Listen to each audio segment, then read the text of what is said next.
questions about Arataki Ito. Oh, him again. Sure. I have answers. We've already done some investigating for the Tenryou Commission. But first, do you have enough Moro to cover the fee? I've heard all about your travels. After everything you've been through, I'm sure you understand the way these sorts of things work. How much more are we talking about here? A one-off payment of 397,000 Mora, up front. Plus a further 5% of your Adventures Guild remuneration as my commission, if Arataki Ito is successfully caught and brought to justice. Whoa! That's crazy expensive! How did you even come up with the price that high? Hold on. I wasn't finished. It just so happens the initial fee has already been paid in full by the Tenryou Commission. All you'll need to pay is the small commission fee. And, as for that amount, I'll settle things with the Adventures Guild once we have Ito. So, from the way I see it, you guys are getting a pretty nice deal. Now then, to give you the full picture in this case, we must first recount a well-known Inazuman fairy tale.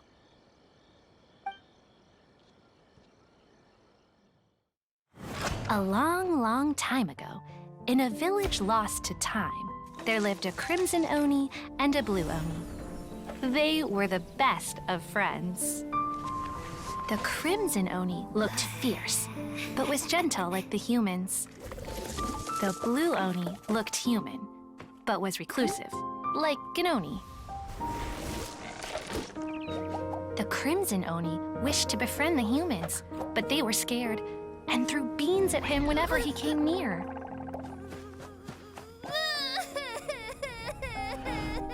So the Blue Oni said to the Crimson Oni, Akka, I'll cause trouble in the village. You'll come and stop me. Then the humans will accept you.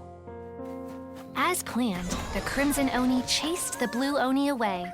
The Crimson Oni's deeds spread throughout the land, and people finally accepted him. But when the Crimson Oni went to tell the Blue Oni the good news, he was gone and left only a letter behind. I went traveling. Don't come find me or they'll treat you as a naughty little Oni. But don't worry about me. No matter where I go, we'll always be friends. Huh? That's it? What about the little Blue Oni? Whatever happened to him? I suppose the Blue Oni simply disappeared, never to be seen again. Only the Crimson Oni remain now. But the Blue Oni was just an innocent little kid! Of course it does. Otherwise, I wouldn't go through all the trouble of telling it. One interpretation is that the story is actually broadly based on historical events and that Arataki Ito is, in fact, a descendant of the Crimson Oni. What I'm trying to tell you is that the Oni have sacrificed a lot in the past in order to finally integrate themselves into human society. But there are still some volatile personality traits in the Oni bloodline. Every generation of Oni inherits these traits.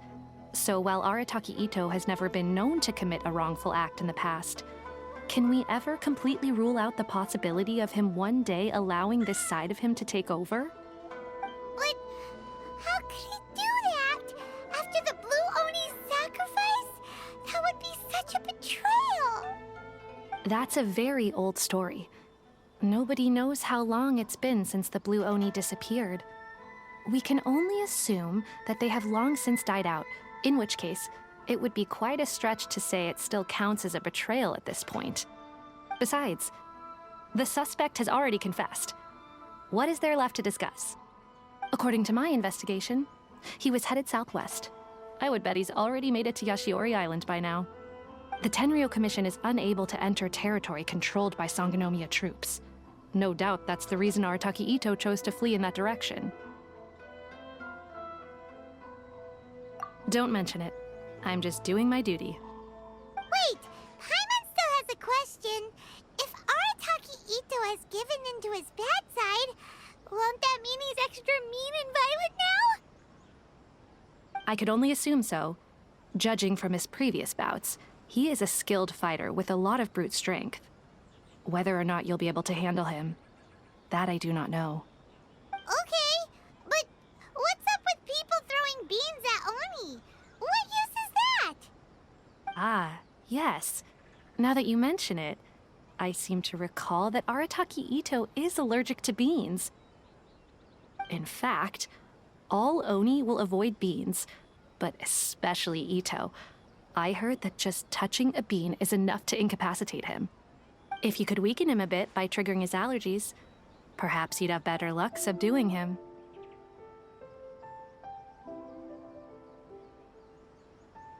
Right! Knowing our target's weakness will make things a whole lot easier. It just so happens that I have a bag of beans right here. I was planning to use them to make some porridge, but I think you will find a better use for them. Of course, I will charge the Adventurers Guild a fair and reasonable rate for the beans. Sneaky! But also, thanks! Let's head to Yashiori Island and start looking for Ito.